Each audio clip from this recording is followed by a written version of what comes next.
explain the times, because we're talking about the counter-cultural times, whatever that means. But you will accept, won't you, that the environment of make love, not war, the environment of the Vietnam War was part of the backdrop, if not the narrative, to the Summer of No, Love. well, don't forget, this is 1967. This isn't 68 and 69. You know, so a couple of months means a big difference. Yes, that was part of the backdrop, absolutely.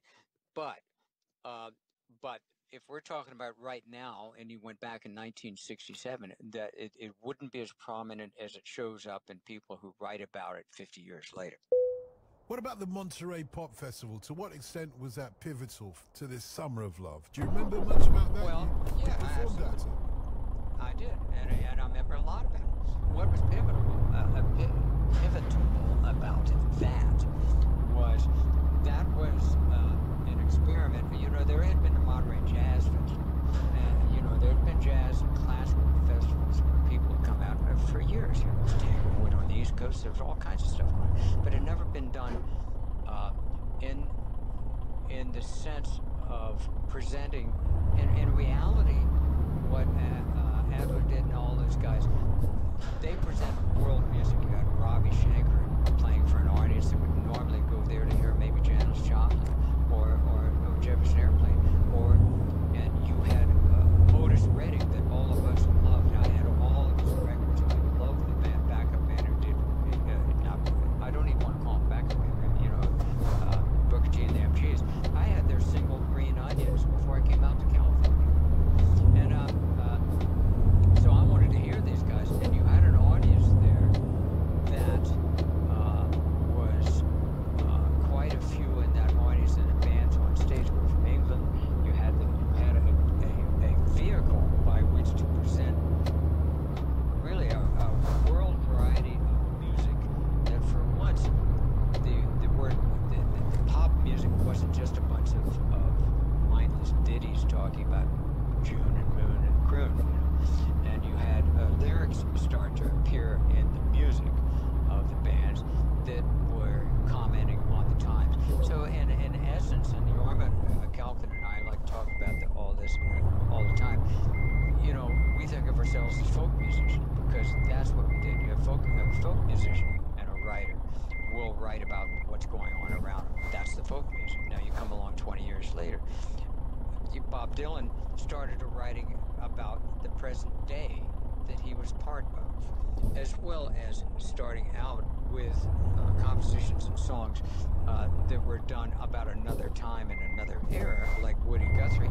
He started to look around and write, being a poet and writer that he is, he started to write about what's going on around him in a present-day situation. And that, of course, that changed everything. You started to get different people's view on and of course, then now you can start to mention the fact that the war and the purpose of war and who was doing what, and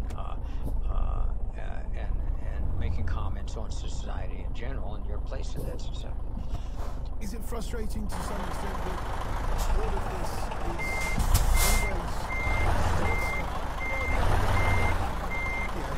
the world's still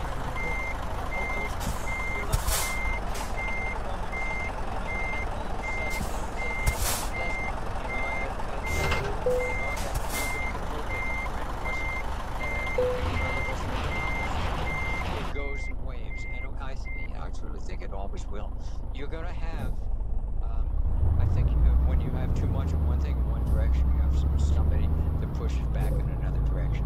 And of course, balance in our personal lives and balance in society is a very tricky event. Just having things commonplace or things steady and not in turmoil is not an answer either. Because human nature is not like that. It is not like that. I was actually thinking more about the drugs. It's frustrating that people always talk of this Summer of Love in relationship to LSD. Well, I haven't mentioned it once. Only you did. Yeah, no, but you will know. But you will know, won't you? That's part of the narrative. People say, Well, I did mention that Owsley and I did the electronics for my first bass there, so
summer of love and his time with Jefferson Airplane.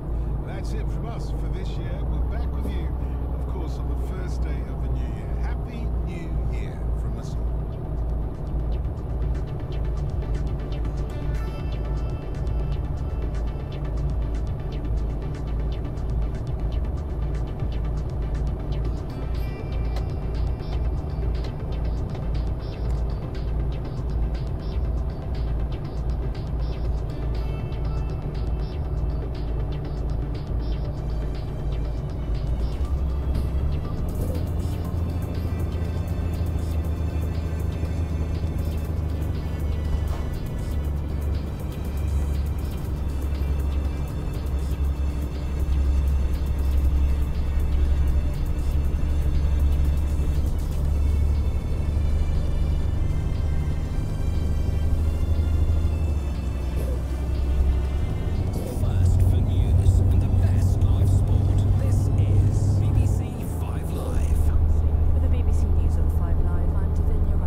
Salah equalled Roger Hunt's club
my bedroom doorway, and then she said, I have something to tell you, Mrs. Robertson.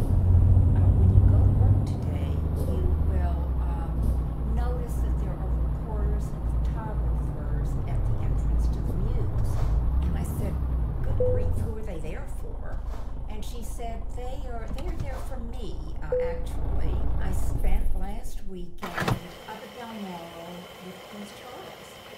And I said, oh my gosh. And she went off for the first time from my little Muse house to face the press. And they never left her alone. From that day, for the rest of her life, you know, she was confronted by reporters and photographers. Lady Diana. We thought we were going to announce Maura's 32nd birthday, but there wasn't. Was there any comment to make? Buckingham Palace have announced the engagement of Prince Charles and Lady Diana Spencer. The wedding is expected to take place at Westminster Abbey in the summer, but no date has yet been announced. My name's Nick Hardy. I live in Gloucestershire. I met Princess Diana, and I think it was 1980, when I was a schoolboy in Cheltenham at Dean Close School. Prince Charles and Lady Diana were landing on our playing fields to go and look around the police station. So the helicopter duly arrived, and they came out and they greeted the head boy and head girl, and then they walked through a sort of cordon, and they all went off to the police station. I was chatting to the head boy who'd greeted her off the helicopter, and he thought of saying, "May I kiss my future queen?" but hadn't had the courage to do it. And I thought, that sounds like quite a handy line. So when they arrived, they came back to get on the helicopter. I got my way to the front of the crowd and leant over the barrier with a daffodil that I picked up in the school grounds and held it out towards Lady Diana. And I said, "May I kiss the hand of my future queen?" To which she replied, "I don't know about that." But by then I'd sort of grabbed her hand and kissed it anyway. She was very charming. She sort of laughed and smiled and said, you'll never live this down. That's what she said, and then she headed off and got the helicopter and went. But the reason I did it was I was showing off to a gossip girl, to be honest. And then I got a summons to the headmaster's office, and I thought it might be in for telling off here. But as it was, is that he was being bombarded by the press. This was very much the time, I think the time of the announcement of engagement. This was what a huge thing. This the Lady Diana, she was so young, and he'd been a bachelor for quite a long time. So it was a huge thing at the time.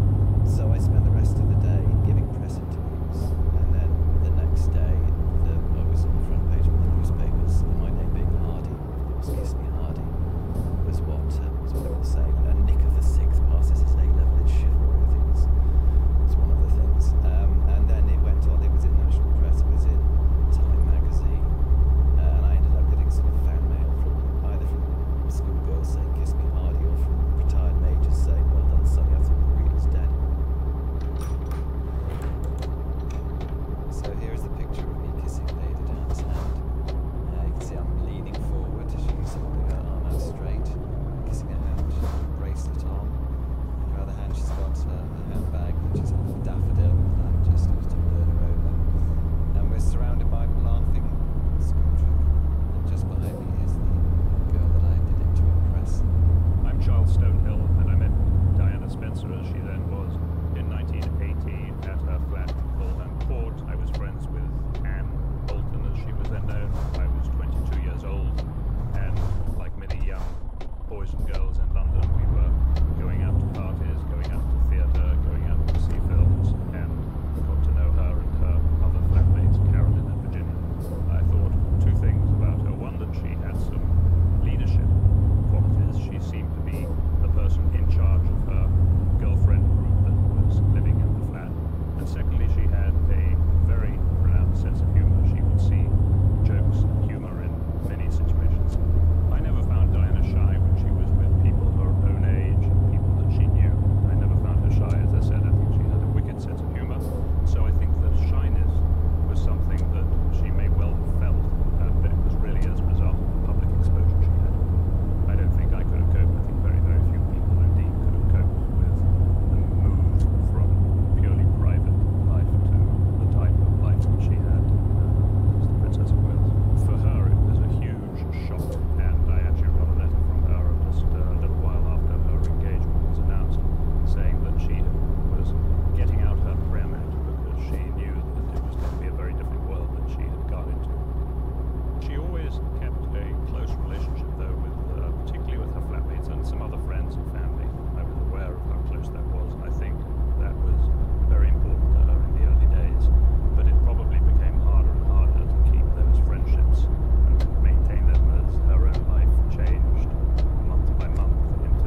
played, which I'm not entirely sure whether that's because of the beauty of the sound that we were creating, but she was really moved by, I think, probably more by the fact that we were so enthusiastic and involved and enjoying what we did. Looking back, that's what she seemed to respond to, really. I do remember, actually, one thing that really stuck out before she got there was that they had marksmen on the roof, which was really impressive at the time. It was a full-scale visit. Lots of dignitaries. She had a lady-in-waiting with her, and it was incredibly exciting for us, actually. And we were used to giving performances, but this really was very special.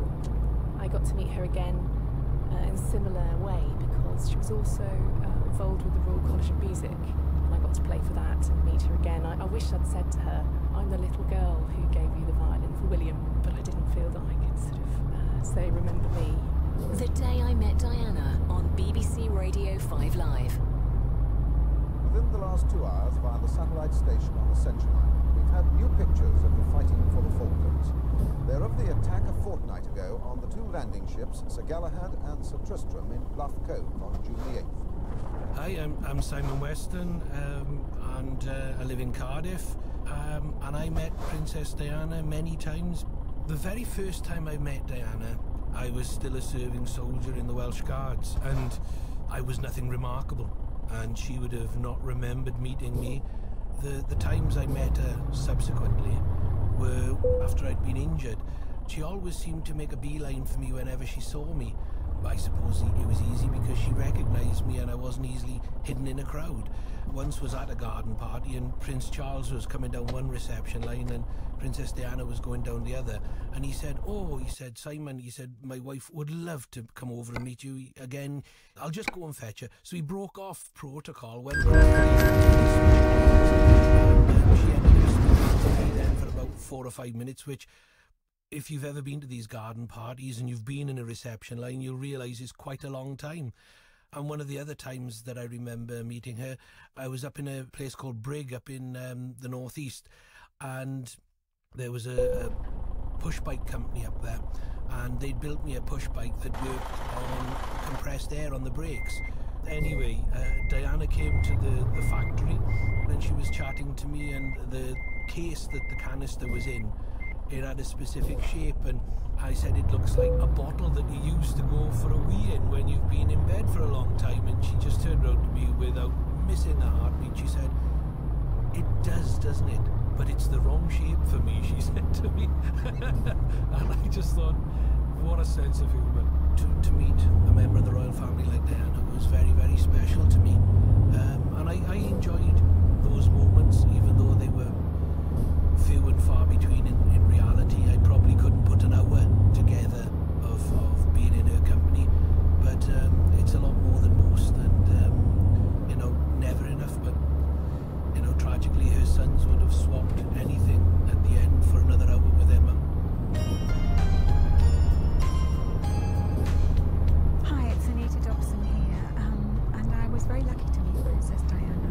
The very first time I met her, she came to the set of EastEnders, which had just taken off, and she came along because she was a big fan. And I remember she came into the studio and we were all terribly awestruck. She was absolutely gorgeous, very gentle, very warm, very respectful of being in somebody else's workplace. And she very neatly and comfortably sat herself down at the bar. We started sort of very gently chatting and said hello, and she said, "It must be strange for you suddenly being catapulted into the limelight." And I said, "Yes," we talked about that. And then I said, "Well, it must be very difficult for you too." I said, "How do you handle life?" And I said, "Do you ever take your children to school?" And she sat up very sort of sharply and looked me straight in the eye and said, "Yes, I do. I'm very hands-on with my children. It's very important to me, and I think it's really important that I see them to where they're going when they go to school, and whenever I can, pick them up." And I just thought, I love you. I just thought, this woman is not only a princess, of course, but she's completely down to earth. And the second time I met her was at a film premiere, and she spotted me, and I gave her a big smile, and she gave me a huge smile back, which kind of made my night, really. She just started to pass me, and then she looked round and gave me a huge wink. And I just thought, what an adorable woman, because she remembered me, and there was a kind of an acknowledgement of the fact that we'd connected for that time.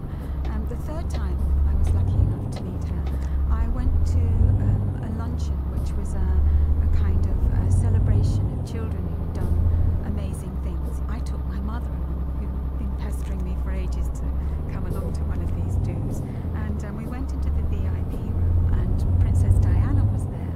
My mum kept saying to me, please introduce me to Princess Diana, please, please. And I said, Mum, we must, we've got to be very, very relaxed around her and not pushy at all. Anyway, I went over, said hello to Princess Diana, and I could see my mum waving and gesticulating in the background, and I said to Princess Diana, I'm very sorry to ask this, and please, if it's inconvenient, say no. I said, but my mum's here, and she's desperate to meet you. And she looked at me and said, of course, where is she? And I sort of pointed just behind her, and she turned and went straight over to my mum, put her arms around her and said, hello, Mrs. Dobson, how lovely to meet you. Well, my mum, I don't know how she kept standing. She practically passed out. She gave her a huge smile and started chatting and telling her all about the East End and about our lives and everything. Quite emotional, actually, the last time talking about my mum, because that's something special when somebody who's very important takes the time to be lovely to someone that means the world to you. The Princess of Wales has opened Britain's first purpose-built AIDS ward and met the 12 patients who are being treated there. So I'm John O'Reilly. I was a HIV and AIDS nurse at the Middlesex Hospital, and I met Princess Diana. She opened the unit on the 9th of April 1987. Most of our patients sort of stayed out of the way of the camera. They were very camera shy because they didn't want to be exposed in the media, because the media had been very cruel. Although one of our patients did shake hands with Diana. He was a patient who was quite ill. From what I remember, he didn't survive. Media were allowed to photograph the princess unveiling the plaque on the hospital wall. Then they were asked to leave before the patients returned to meet her. As a last-minute concession, though, a still photograph of the princess shaking hands with a patient was being arranged to prove you can't catch the disease by normal social contact. Even in 1987, which was a few years after HIV and AIDS sort of manifested itself in the UK, we still didn't know an awful lot about it. So there's a lot of hysteria. We had a staff team of nurses and doctors, some ancillary staff, but it was very hard to actually get people onto the unit to work. So Princess Diana is shaking the nursing staff, the medical staff, but most importantly the patient's hands. It's incredible because that image went round the world overnight, and it did something really special. It sort of reassured people that you couldn't catch HIV, through the air or through touch. I think it also reassured medical and nursing staff who then wanted to come and work on the unit once that happened. I hadn't told anybody what I was doing at the Middlesex Hospital, simply because I didn't feel safe about doing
everybody, and then off, you know. And she had this ability to sort of almost like whisk out of a room, you know. She was there and then she wasn't there, sort of thing. And of course, the interesting thing is afterwards, the bus. She didn't have to do it. I think that's the thing that comes to you. You know, this was not an easy issue. When I was appointed as the Chief Executive of National AIDS Trust, we visited her at her apartments in Kensington Palace to carry out a briefing. The chairman talked to her a little bit about condoms and spermicides, and, you know, asked her if she knew anything about spermicides, and she said, yes, I know about spermicides, and so on, in a very matter-of-fact way, which causes all some amusement and so on. You know, over the years, we had quite a lot to do between my office and her office and so on, and so I drafted World AIDS Day statements for her. She sent messages to the launch of the International AIDS Vaccine Initiative. She was supportive of groups like the International Partnership for Microbicides, all of which were things that were sort of in the future research ideas and so on coming forward. There was an estimate made on how much advertising we'd have had to have paid for to have got the media coverage we got when Princess Diana did anything, and it was astronomical. You know, your ability to get a message across depends upon the oxygen that is put into the issue, and she put oxygen into the issue. You know, she gave it life.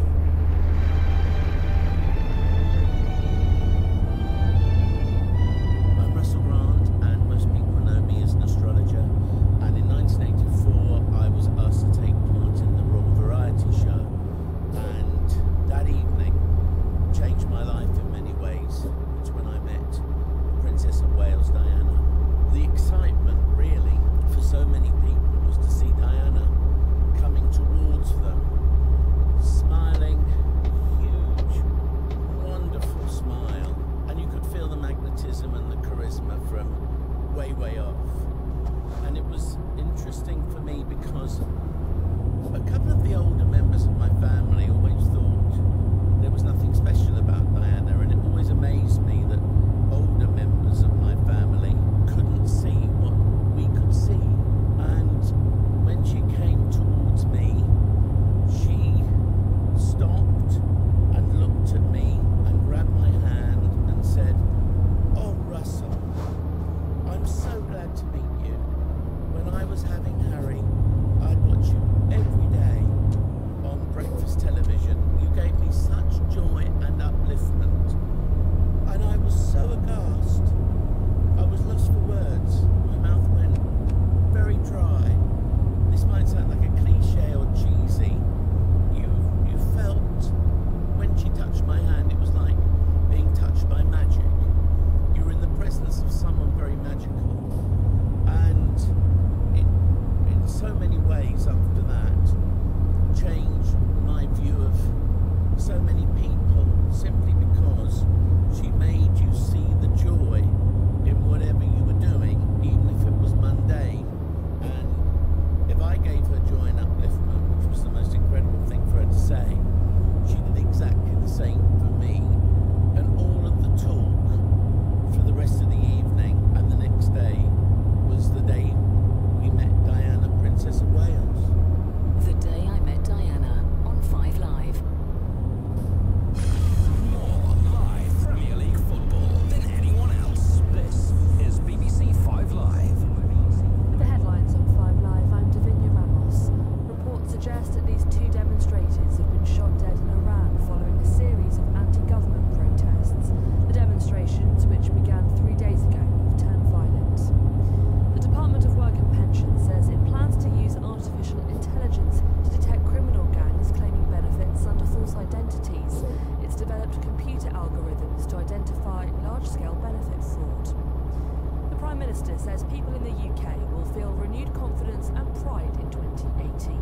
In her New Year's message, Theresa May claims she'll move closer to her goal of creating a stronger and fairer society in the coming 12 months. And the 24-hour strikes expected to cause disruption across some of the UK's main railway lines on New Year's Eve. RMT members are walking out, which means there'll be delays and cancellations on South Western Railway and cross-country networks. Shoujo has the sport. If this is the beginning, we will be better in the future. The promise from the new Swansea manager, Carlos Carvajal, who saw his side conjure a dramatic late comeback at Watford to win 2-1, a victory which lifts the Swans off the bottom of the Premier League. We try everything to win, and we felt compensated in the game. Very difficult against Watford strong. The game have all the time moments that can be decisive at the end, the same way that we felt a little lucky in moments of the game. Chelsea ended 2017 in style as they breezed past Stoke by 5-0 at Stamford Bridge. They leapfrogged Manchester United into second. Jose Mourinho's side were held to a goalless draw at Old Trafford by Southampton in a match watched by Alan Green. A third successive league draw for United. They didn't deserve any better. 15 points behind leaders Manchester City, who also have a game in hand. United don't think of the title, think only of the top four. They had some chances, but few, and they looked badly disrupted when Lukaku was stretchered off injured early on. Laboured in movement, not positive enough. Indeed, Southampton deserved more than a draw and would have had it if De Gea hadn't made a miraculous save from long. Liverpool stayed fourth after 2 Mo Salah goals earned them a 2-1 home win against Leicester City. Elsewhere, Sam Allardyce suffered his first loss as Everton manager as his side lost 2-1 at Bournemouth. Rafa Benitez says Newcastle must add players in the January transfer window following their 0-0 draw with Brighton. Huddersfield and Burnley shared a goalless draw for the second time this season. In Rugby Union's Premiership, a 46-31 win over Worcester has taken Saracens back up to second. Newcastle won at London Irish, Gloucester beat Sale, whilst Harlequins ran in 7 tries on the way to inflicting an 11th straight defeat on Northampton and Twickenham. Glasgow beat Edinburgh in the Pro 14. The former spinner Graham Swan says England should consider dropping Moeen Ali for the 5th Ashes Test in Sydney next week. The all-rounder has taken just 3 wickets and averaged 19 with the bat in the first 4 tests. But captain Joe Root is confident Moeen will come good. Moeen's a fine player. He's obviously had a tough tour till now, but he's going to do some great things for England in the future, and he has done in the past. And you see a number of guys respond well to difficult few weeks on this tour already. There's no reason why Moeen can't come back from that. The 16-time world champion Phil Taylor will end his professional darts career in another world final after beating Jamie Lewis 6-1 in their semi. He'll face Rob Cross, who came through a sudden death decider against the defending champion Michael van Gerwen. And Serena Williams says she's excited to be back in tennis after completing her first match since giving birth 4 months ago. The exhibition contest in Abu Dhabi against Yelena Ostapenko was the Americans' first match for 11 months. This is BBC 5 Live, available on the BBC iPlayer radio app.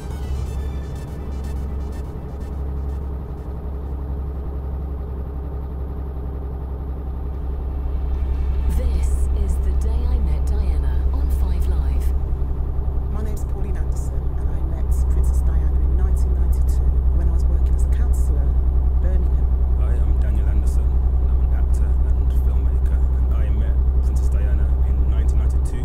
At the time, I remember my mum was working for the late, and she said, "Oh, Daniel, you're going to be presenting a bouquet of flowers to Princess Diana." And I was 8 then, so I didn't really know who she was, but my parents showed me videos of her, and I just realised that this woman is a huge person to know, and I started getting really nervous.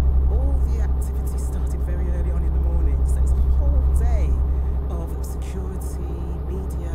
And it was just really exciting. And I remember my mum's colleagues showed me the bouquet of flowers. It was a massive bouquet of flowers. And I said, "Daniel, okay, how are you feeling about it?" And I was really nervous, but I can't wait to do it. I can remember lots of cameras clicking, and I can remember lights, and then the door opened, and it was a moment in time that froze because I saw this beautiful woman walk through the door. And although I'd seen her on TV, her height really sort of stopped me in my tracks. She had a beautiful figure as well. I remember everyone was standing in a line at the top of the stairs. I just remember my heart was beating. And then the security guard came through those cameras there. There was a lot of people. I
personal circumstances.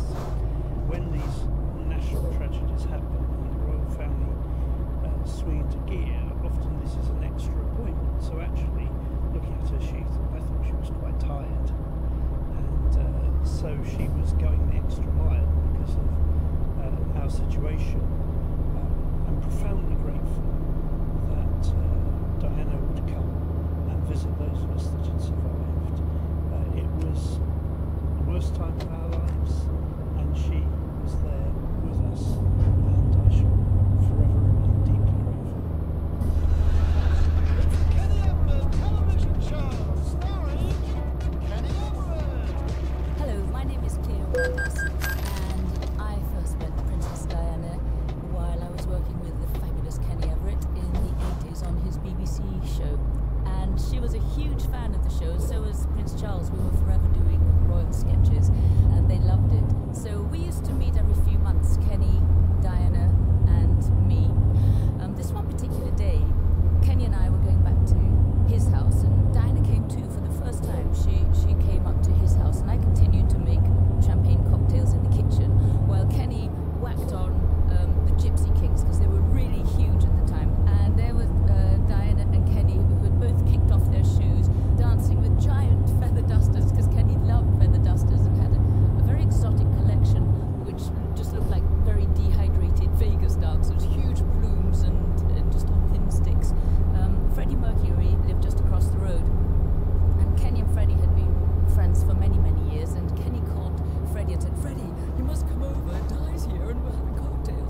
love with her actually. And you know, her sort of shyness that obviously evaporated as she grew older, she became more confident, was so delightful, and you know, that sort of slight shyness that she always had was so endearing. But I did develop a friendship, and she was very warm and generous and sweet and kind to me, and I value that closeness I have with her forever. I mean, it was just, she was as she appeared to be. My name is Cliff O'Gorman. I'm the eldest of 5 children. I lost my younger brother and sister to cancer, and when the Princess heard about what happened to our family, we were doing a theatre event, fundraising at that time, and she said she'd come along. Through her offices, she just said, I would be happy to attend and support you and help you raise funds, but the important thing for me would be to sit with Mariano, and I would like to have a look at some pictures and talk about, as a mother of 2, I'd like to talk about Paul and Jean. And she sat there holding my mum's hand, looking at the photographs, and I know that my mum cried a few times, and she held her and comforted her. I then met up with her at the interval. We had no concept of creating a charity. What we wanted to do was to raise £100,000 for children's cancer. Her comment back to my father was, would that be in Paul's name? And we said, well, we doubt it. And she said, you should start a charity so that from now on everything will be in Paul's name. Usually charities take months and months to get set up. Through her instigation, it happened in weeks. 10 years down the road from there, it became Children with Cancer UK. And I think it's fair to say this is the only charity she ever inaugurated. Okay, this was on the day. So that was me meeting her. When Princess Diana came out on January the 12th, 1988, to plant the tree in memory of Paul and Jean, and the charity began that day. We had a plaque at Mill Hill County School, and I had to make my very, very first of several hundred speeches, and she said to me, don't be nervous. And always remember that. She just made you feel normal. That was it. It was so easy with her all the time. The Day I Met Diana on BBC Radio 5 Live. Hello everybody, my name is Paul Costello, I'm a fashion designer. When I heard that Princess Diana was interested in looking at my clothes, I was very excited, of course. I jumped on a plane, got on a mini cab, threw the garments in the boot, and arrived at the gates of Kensington Palace. And it was at a time when there was a lot of troubles, a lot of IRA bombing, etc. And myself, with my Irish accent, the fact that we got through the gates was an achievement alone. I was falling up the stairs of Kensington Palace with a load of garments on a rail, and she received me at the top of the stairs, and I gave her a big kiss, and I said, how are you, Diana? You're looking gorgeous. I remember looking out onto Hyde Park, which was amazing. I felt like I'm the king of the castle. I was also introduced to William and Harry, who were very small at the time, but very polite boys. Then she just tried on some garments, and we looked and said, yeah, that's great. Okay, we could lengthen that a little bit. I think she was going to India at the time, so she needed the sleeves to cover her arms. There were some alterations needs to be made, but basically she was a perfect size 10, and she was a pleasure to fit. She made a selection, put everything back in the bag, in the garment bags, fell back down the stairs, fell out the door, and shipped out the garments from Dungannon and County Tyrone. Then the cheque came in from Charlie Boy, and some of the people in the company didn't want to cash the cheque, they wanted to keep it as a memory. But in fact, after that, I was back and forth a number of times, but the first time was very special. My name's Annette Horner, and I was lucky enough to meet Princess Diana on the 29th of September 1988, just after I had my son. She came in over the maternity wing here in Beverley, and they put our names in a hat. They picked out 5 mums to meet Princess Diana. They didn't tell us till the day, but obviously I was busily getting myself ready and tidy for the occasion, and makeup on and hair done, and it was such a hype, and it was so exciting, and particularly for me because I was so keen to meet her. I absolutely always adored Princess Diana, and So I was absolutely elated when they said that I was one of the nuns. And we were ushered into a room, and she was in a beautiful red suit. And it sounds cheesy, but she seemed to have an aura around her, like a light around her. And her makeup must have been very clever because she didn't actually look like she had makeup on. She smelled divine and on her face. She sat and she just chatted up, and then when she actually looked at me with the famous look, sort of down under her eyebrows, and just said, "Are you feeding on demand?" And I sort of said yes, and she said, "Oh, William tried that," with the smirk that she had, and I thought, gosh, this is really her. So, it was amazing, and she made us all feel at ease. She chatted to all of us, and she was just lovely, as, we all thought so. So it was very exciting. This was a day that saw the princess in the role that she has courted assiduously, as comforter of the sick and needy. At a leprosy hospital south of Kathmandu, she did what she does best, reaching out to break down